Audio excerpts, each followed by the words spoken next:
हम जो क्वेश्चन करने वाले हैं उसका जो नाम है वो है परचेज बुक।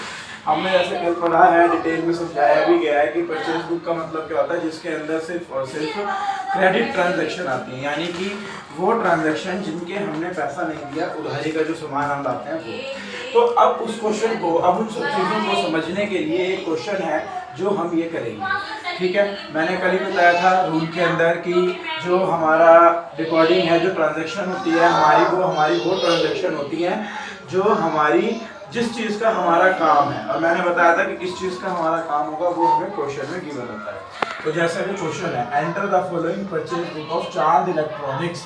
तो यानी चांद इलेक्ट्रॉनिक्स, यानी कि जो हमारा काम है वो इलेक्ट्रॉनिक्स का है, तो जितनी भी ट्रांजैक्शन इसमें रिकॉर्ड होंगी वो सारी की सारी इलेक्ट्रॉनिक्स से रिलेटेड ट्रांजैक्शन रिकॉर्ड होंगी। ठीक है, तो अब हम पहले सॉल्यूशन करने से पहले जरा क्वेश्चन को समझ लेते हैं।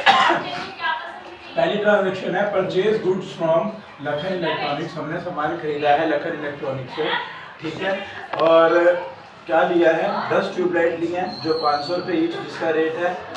ठीक है, 50 रुपये जिसका रेट है, और 40 बल्ब जिसका 15 रुपये ईच का रेट है, और इसके अंदर रेट डिस्काउंट मिल रहा है मेरे को 15% का, और साथ में तो आई एन का मतलब होता है इनवॉइस नंबर दिया हुआ है 412।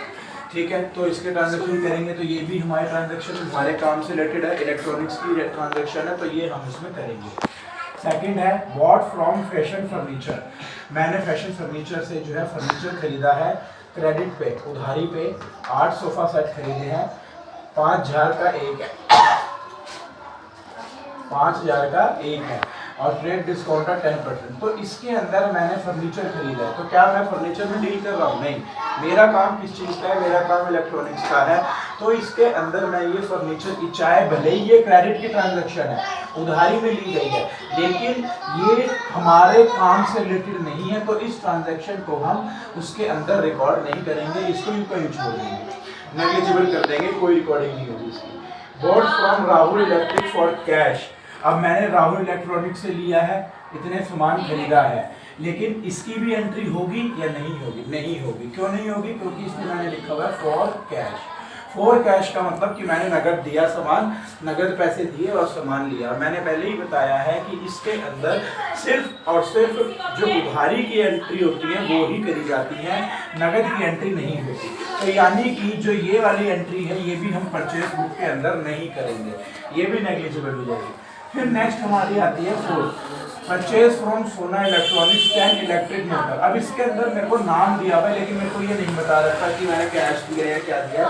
तो यानी कि जो मेरी ये ट्रांजैक्शन है ये हमारी कौन सी है? उधार की है, पहली बात। और दूसरा क्रेडिट ट्रांजैक्शन है मेरी ये, और दूसरा ये मेरे फील्ड से रिलेटेड है, तो इसकी मैं एंट्री जो है वो हमारी परचेज बुक के अंदर करूँगा, जिसका मुझे इनवॉइस नंबर भी दिया हुआ है, ट्रेड डिस्काउंट दिया हुआ है, और मेरे को डिटेल दे रखी है कि मैंने क्या खरीदी है, इलेक्ट्रिक मोटर खरीदी है, वो भी 10 जो 3000 रुपये एक की है, एक का रेट 3000 रुपये। तो अब इनकी हम सोल्यूशन वगैरह करके और उसको परचेज बुक के अंदर दिखाएंगे। जैसे कि मैंने कल फॉर्मेट बताया था, परचेज बुक का हमारा फॉर्मेट क्या होता है?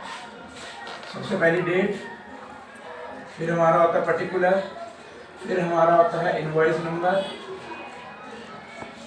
ठीक है, फिर हमारा होता है एलएफ लेजर फोलियो, फिर हमारा होता है डिटेल्स, जो डिटेल हम इसमें भरेंगे, डिटेल्स होती है हमारी।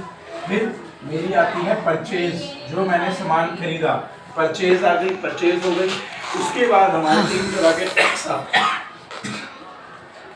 1 2 3, और लास्ट में हमारा क्या होता है? टोटल होता है। तो ये 10 सेक्शन में पूरा बनता है, 1 2 3 4 5 6 7 8 9 10। ठीक है, तो ये मेरा डेट का सेक्शन है, ये पर्टिकुलर है,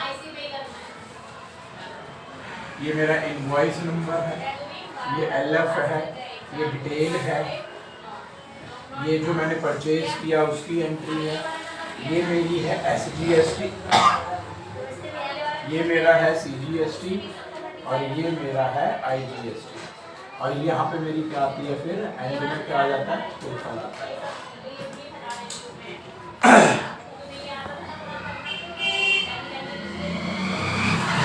पॉज कर।